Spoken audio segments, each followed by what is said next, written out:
Hello student, my name is Shraddha Kulkarni and I am going to teach you financial accounting for FY BCom student. I hope you all are safe and taking care during COVID breakdown. And firstly, मैं सब बच्चों को congratulation बोलती हूँ जो 12th pass out हो गए हैं और फर्स्ट ईयर में एडमिशन लिया है. Okay. Before I start teaching, I will explain you this whole syllabus for SEM 1. ऐसे स्क्रीन पे आप लोग देख रहे हो फिनेंशियल अकाउंटिंग जो टॉपिक है, this is a compulsory subject and here are 4 chapters. First is accounting concept, principles and overview of emerging trends in accounting. इस टॉपिक में क्या क्या आपको पूरे जो अकाउंटिंग कंसेप्ट्स हैं, जो भी अकाउंटिंग जिसके अकाउंटिंग का जो बेस है वो कंसेप्ट और उसके प्रिंसिपल्स ये टॉपिक में हम सीखेंगे. फर्स्ट इज़ मनी मेजरमेंट है, then business entity concept, dual aspect concept है, उसके बाद रियलाइजेशन कंसेप्ट है, कैश कंसेप्ट है. टोटल 12 कंसेप्ट्स है जो आपको यहाँ पे सीखनी है. उसके बाद जो अकाउंटिंग ट्रीटमेंट है, मतलब जो नया ट्रेंड है अकाउंटिंग का, HR अकाउंटिंग वो, या उसके बाद फॉरेंसिक अकाउंटिंग है, इन्फ्लेशन अकाउंटिंग है, ये पूरे के पूरे यहाँ पे हम सीखेंगे. तो फर्स्ट जो चैप्टर है वो पूरा थ्योरेटिकल पार्ट है एंड जो सेकेंड पार्ट है उसमें है पिसमिल डिस्ट्रीब्यूशन ऑफ कैश. ये हमारा प्रैक्टिकल प्रॉब्लम का टॉपिक है. पिसमिल डिस्ट्रीब्यूशन ऑफ कैश में कैसे बिजनेस डिज़ोल्व होने के बाद डिज़ोल्यूशन आपने 12th में सीखा है, पार्टनरशिप फर्म. उसके बाद पिसमिल डिस्ट्रीब्यूशन में हम सीखेंगे आफ्टर डिज़ोल्यूशन कैसे ट्रांजैक्शन होते हैं. इसमें 2 मेथड्स हैं, surplus capital method and maximum loss method. उसके बाद थर्ड चैप्टर जो है वो है सिंगल एंट्री सिस्टम. ये भी प्रैक्टिकल बेस चैप्टर है. इसमें मीनिंग ऑफ सिंगल एंट्री, उसके बाद उसके फीचर्स एंड प्रॉब्लम्स हैं. आप लोगों को सबको पता है प्रॉफिट एंड लॉस जब हम बनाते हैं वो ड्यूअल सिस्टम का होता है, और what is the single entry system and what is the double entry system, इसमें जो डिफरेंस है ये हम सिंगल एंट्री में सीखेंगे.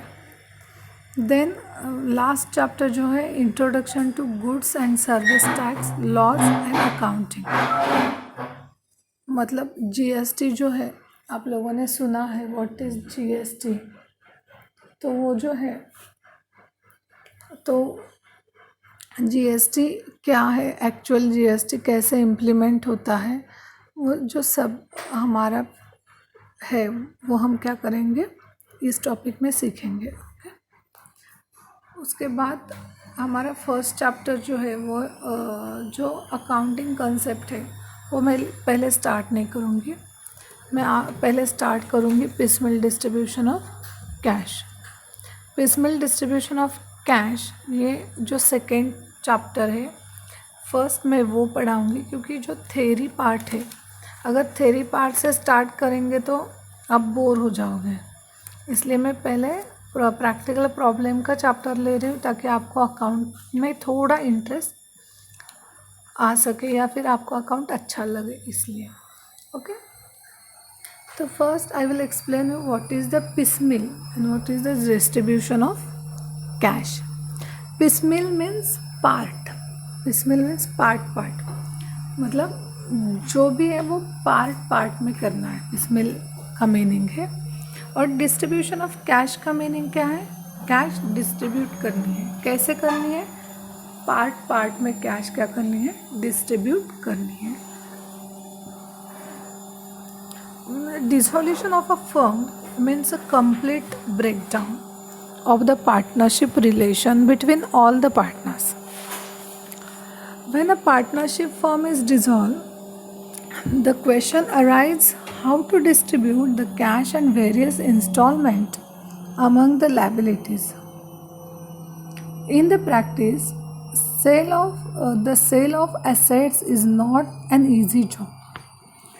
It may take time to sell the assets of the firm.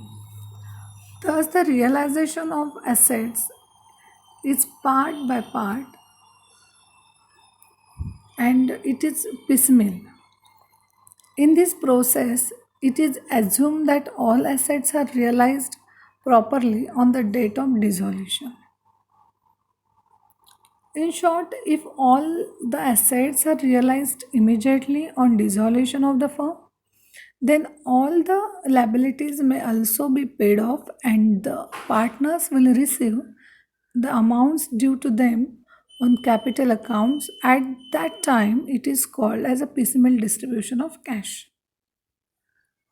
Means क्या होता है, जब हमारा बिजनेस डिज़ोल्व होता है या रनिंग बिजनेस हम बंद कर देते हैं, उसके बाद हम जो हमारी एसेट्स होती है वो सेल आउट करते हैं और उससे जो अमाउंट आती है वो हम क्या करते हैं, लायबिलिटीज़ पेड करने के लिए और पार्टनर्स को उनका कैपिटल उनका कैपिटल देने के लिए वो कैश यूज़ करते हैं.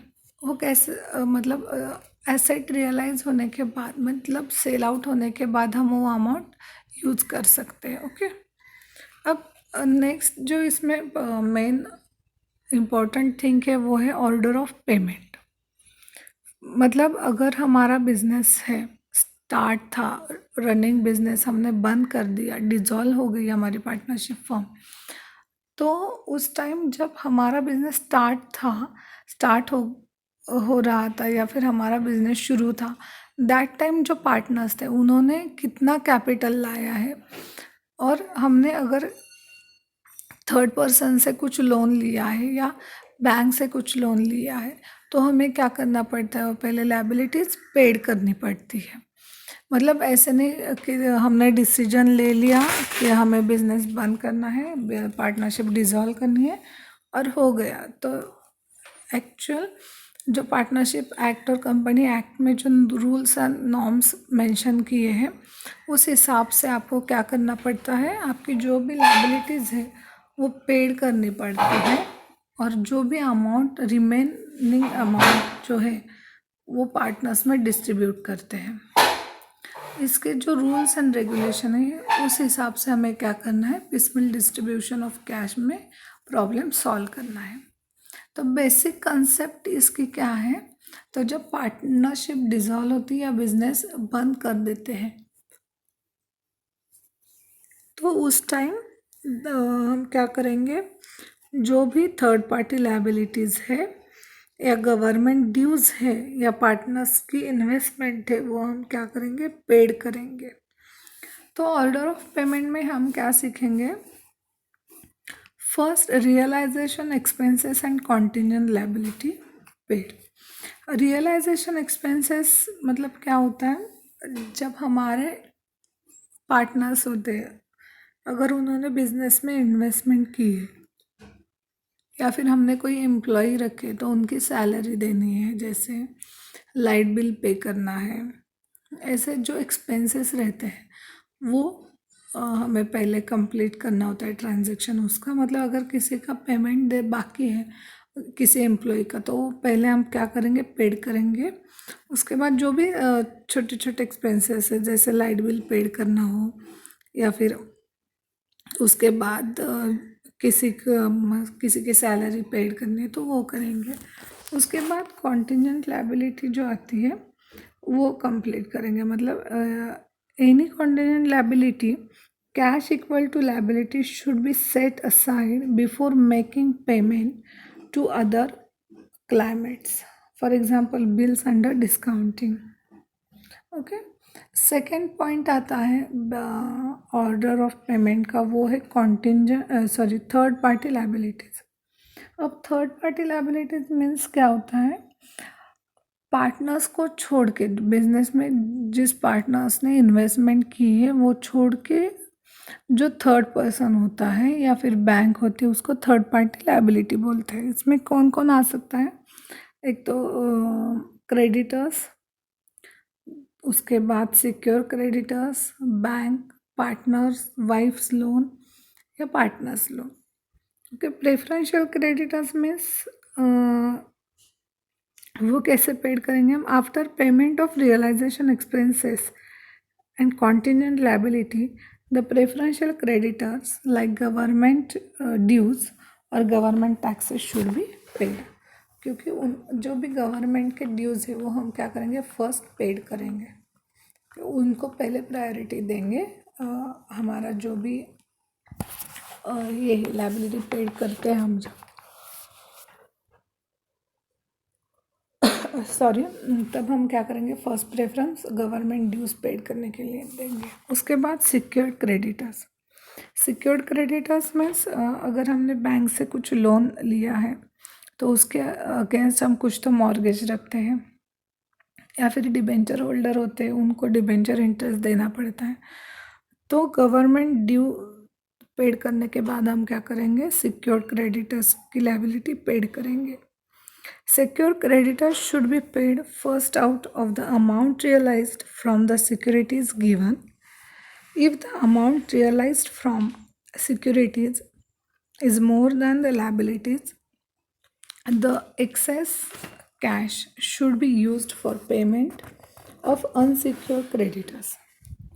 If the amount securities is less than the liabilities, the balance due is considered as unsecured creditors and paid along with other unsecured creditors. Got it? Okay. And then after payment, after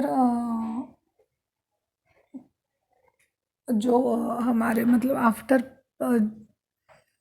जो secured creditor का payment करेंगे उसके बाद हम क्या करेंगे? Unsecured creditors को paid करेंगे। अनसिक्योर्ड क्रेडिटर्स में कौन कौन आ सकता है? बिल्स पेबल, सन्ड्री क्रेडिटर्स, उसके बाद पार्टनर्स वाइज लोन या पार्टनर्स लोन, ये जो भी है वो अनसिक्योर्ड क्रेडिटर्स में आते हैं। उनको क्या करेंगे? हम उनकी लायबिलिटी पेड करेंगे। कब? जब हमारे सिक्योर्ड क्रेडिटर्स फुल्ली पेड हो जाएंगे उसके बाद हम क्या करेंगे? अनसिक्योर्ड क्रेडिटर्स पेड करेंगे। Then a third one is partners loan. After paying third party liabilities, payment should be made to partners loan account. If cash available is sufficient, pay the partners loan proportionately. After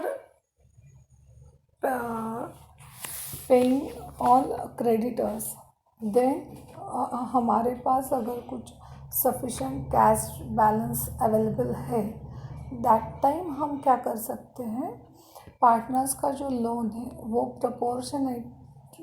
proportionate में paid करेंगे। मतलब A B and C partners है, उन्होंने 10 ए ने 10 lakh, B ने 20 लाख और सी ने 30 लाख ऐसे अमाउंट लाई है इन्वेस्टमेंट के लिए या फिर लोन के हिसाब से। तो पहले क्या करेंगे? जो भी हमारे पार्टनर्स हैं उनके अमाउंट का रेशो निकालेंगे। 10 lakh is to 20 lakh is to 30 lakh, मतलब 1:2:3, और उस हिसाब से जो भी अवेलेबल कैश है हम उनको पेड कर देंगे। Okay, and then last payment है ऑर्डर ऑफ पेमेंट का, वो है partners capital. After payment of all the liabilities, partners capital should be paid. Cash should be distributed among the partners in such a way that the balance unpaid as capital accounts would be in profit sharing ratio. Okay, मतलब हमने first क्या देखा? What is the piecemeal distribution of cash, उसके बाद order of payment, and next point is methods repayment of capitals. The following two methods can be used. First one is surplus capital method and second one is maximum loss method. Exam में आपको जो भी practicals problem आएंगे वो 90% surplus capital method के ऊपर depend रहते हैं और 10% चांसेस है कि मैक्सिमम लॉस मेथड आपको पूछते हैं, बट 90% जो एग्ज़ाम पेपर सेट होता है उसमें सरप्लस कैपिटल मेथड ही पूछते हैं और 10% चांसेस होते हैं मैक्सिमम लॉस मेथड के. ओके, तो first I will explain you surplus capital method. Surplus capital method is also known as excess capital method and highest relative capital method. Surplus capital method में surplus access जो होता है उसको surplus कहते हैं. जब हमारा बिजनेस बंद होता है या फिर हम डिज़ोल्व करते हैं उसके बाद जो लायबिलिटीज़ है, ऑल लायबिलिटीज़ हम जब पेड करते हैं उसके बाद लास्ट जो पॉइंट आता है वो पार्टनर्स कैपिटल डिस्ट्रीब्यूशन का आता है. सबसे मेन पॉइंट और इम्पोर्टेंट पॉइंट है पार्टनर्स कैपिटल डिस्ट्रीब्यूशन का, वो होता है. अब उसमें क्या है, जो भी जितने भी पार्टनर्स है वो जो अमाउंट लाते हैं उस हिसाब से उनको क्या होता है कैपिटल डिस्ट्रीब्यूट करना पड़ता है. और वो करने के लिए हमारे पास कुछ तो रूल्स चाहिए, इसलिए सरप्लस कैपिटल मेथड है. मतलब इसमें क्या है, जिस पार्टनर का सरप्लस मतलब जिस पार्टनर्स का कैपिटल ज़्यादा है अदर देन 2 पार्टनर्स, तो उसको पहले प्रेफरेंस दिया जाता है कैपिटल पेड करने के लिए. मतलब अगर फॉर एग्जांपल ABC का पार्टनर्स है और A का कैपिटल ज़्यादा इन्वेस्ट था बिजनेस में, तो हम क्या करेंगे सरप्लस कैपिटल मेथड से फर्स्ट हम ये जो A पार्टनर है उसको हम क्या करेंगे कैपिटल डिस्ट्रीब्यूट करेंगे और बाकी जो 2 पार्टनर्स हैं उनको बाद में डिस्ट्रीब्यूट करेंगे. Okay, in surplus capital method following 2 statements are prepared. First is statement showing surplus capital and second is statement showing distribution of cash. In the surplus capital, the following steps are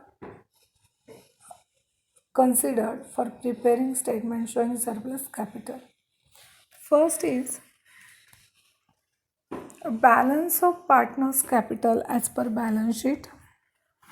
Second one, add general reserve or reserve fund or reserve plus to the capitals in profit sharing ratio. If accumulated losses is given on assets side will be deducted from partners' capitals in the profit sharing ratio. Then third point is find out the minimum capital for one share, that is dividend capital by the profit sharing ratio.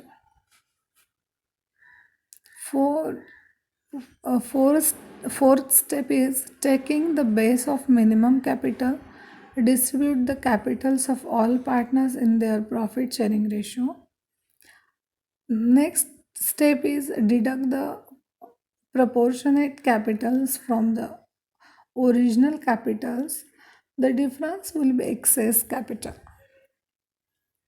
And the next step is find out absolute excess capital, means absolute surplus capital between the remaining 2 partners. Okay, उसके बाद हम देखेंगे statement showing distribution cash is prepare considering the following steps. Okay, first step is balances as per balance sheet. Then add general reserve or reserve fund to the capital profit sharing ratio. Then apply order of payment as per given below, given above. And last one is, while distribution of partners capital, the partners having absolute surplus capital will be paid first, and then distribute the cash of those two partners having excess capitals, and finally the remaining cash to be distributed to all partners in their profit sharing ratio. This is the surplus capital method में surplus capital method जो है उसमें आपको क्या करना है, दो statements बनाने. First surplus showing surplus capital method and second one is cash distribution of cash. जो सरप्लस कैपिटल मेथड का प्रॉब्लम है उसमें जो मार्किंग स्कीम है वो दो पोर्शन में डिवाइड की है. मतलब सरप्लस कैपिटल का जो स्टेटमेंट है उसको थोड़े मार्क्स और बाकी के मार्क्स कैश डिस्ट्रीब्यूशन के स्टेटमेंट को है. दिस इज़ कंपलसरी टॉपिक है ये. और जहाँ तक मुझे पता है तो आप जब सिर्फ सरप्लस अगर आप सॉल्व करोगे तो उसके भी आपको मार्क मिलते हैं. आपने पूरा प्रॉब्लम सॉल्व किया तो पूरे के पूरे मार्क मिलेंगे. लेकिन अगर मिड टाइम अगर आपको कुछ याद नहीं आ रहा है, आपने आधा ही प्रॉब्लम सॉल्व किया है, या फिर सरप्लस स्टेटमेंट शोइंग आपने अच्छे से याद करके उसको सॉल्व किया है, तो आपको अच्छे से मार्क्स मिल सकते हैं. अकाउंटिंग ऐसा सब्जेक्ट है, अकाउंट हो या कॉस्टिंग या मैथ्स, उसमें पूरा का पूरा हम स्कोर कर सकते हैं. जैसे कि थ्योरेटिकल पार्ट में हम पूरे के पूरे मार्क्स स्कोर नहीं कर सकते, लेकिन जो अकाउंट है, कॉस्टिंग है या फिर मैथ्स है, उसमें हम क्या कर सकते हैं, पूरे के पूरे मार्क्स ला सकते हैं. उसके बाद जो है वो है maximum loss method. Maximum loss means total balance of partners capital minus cash available. Maximum loss means total balances of cash, total balances of partners capital minus cash available. In this method, first we should take balances as per balance sheet, then add general reserve and reserve fund in the profit sharing ratio. Then third step is apply order of payment as per given above. Then distribution of partners capital. Under this method, find the maximum loss. And next step, maximum loss to distribute the maximum loss to all the partners in their profit sharing ratio. Then the available cash will be paid to solvent partners only. And thereafter again the capitals will be bought down, and the same procedure will be adopted till the last installment. Means last instalment तक हमें क्या करना है, ये जो procedure है वो repeat करनी है.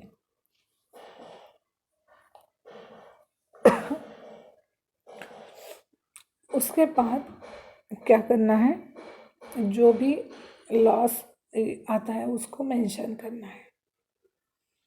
उससे पहले मैं नेक्स्ट जो हमारा पीरियड है उसमें क्या करूँगी, मैं प्रॉब्लम स्टार्ट करती हूँ.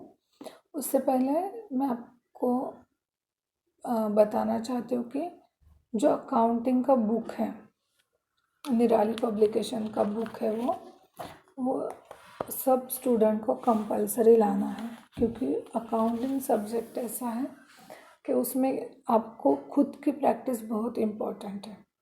आपने कितने भी ट्यूशन्स लगाए हो, आप कॉलेज के लेक्चर्स रेगुलर अटेंड करते हो, इससे ज़्यादा इम्पोर्टेंट बात है कि आप रोज़ खुद कितनी प्रैक्टिस करते हो।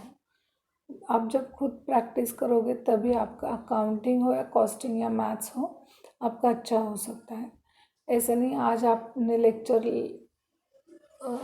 किया और कल पेपर दिया, मतलब पेपर के पहले दिन आके लेक्चर किया और आपको हो गया चलो अकाउंटिंग हमें सब अकाउंटिंग का आता है, ऐसे नहीं होता है। अकाउंटिंग के लिए प्रैक्टिस बहुत इम्पोर्टेंट है। तो निराली पब्लिकेशन का जो बुक है फिनेंशियल अकाउंटिंग का, उसके ऑथर है महाजन एंड कुलकर्णी। तो वो बुक्स आप लाओ, क्योंकि जब हम पेपर सेट करते हैं तब निराली पब्लिकेशन की बुक्स यूज़ होते हैं यूनिवर्सिटी में। That's why I am telling you कि आप जो है वो निराली पब्लिकेशन की ही बुक यूज़ करो। ऑल सब्जेक्ट के लिए अच्छे हैं वो। उसके बाद सक्सेस पब्लिकेशन भी है, लेकिन मैं तो जो बुक रेफ़र करती हूँ वो निराली पब्लिकेशन का है, तो आप लोग भी वही फॉलो करो। उसके बाद मैं और एक चीज़ बताना चाहती हूँ जो इम्पोर्टेंट है। आप लोग जब अकाउंटिंग का प्रॉब्लम सॉल्व करोगे तो सिंगल एंट्री और पिसमेल डिस्ट्रीब्यूशन तो प्रैक्टिकल प्रॉब्लम है, लेकिन जब मैं कॉन्सेप्ट्स और जीएसटी आपको सिखाऊंगी दैट टाइम मैं आपको बताऊंगी कि सीए के ऑफिस को विज़िट दे दो या फिर प्राइवेट कंपनी होती है उनको विज़िट दे दो, ताकि आप लोगों को पता चले कि what is the exact work there. क्योंकि थियोरेटिकल पार्ट और एक्चुअल वर्क में थोड़ा सा डिफरेंस होता है। ओके।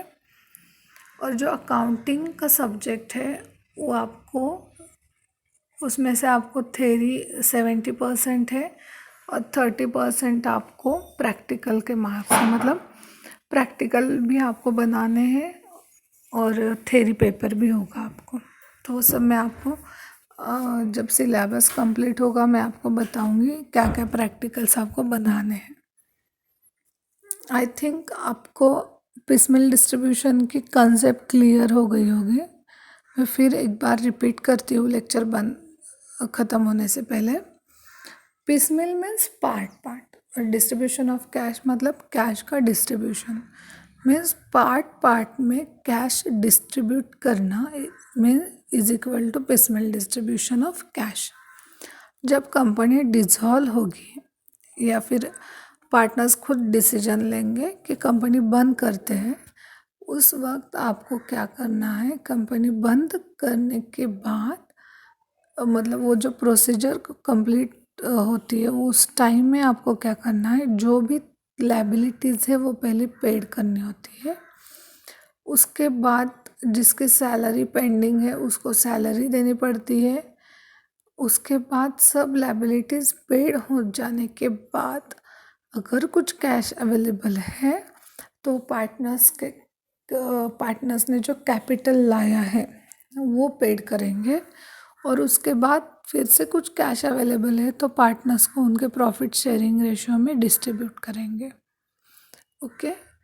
नाउ नेक्स्ट लेक्चर मैं एक्सप्लेन करूँगी एक्चुअल जो प्रॉब्लम है वो कैसे सॉल्व करते हैं, how to solve problem. Okay, चलो थैंक यू।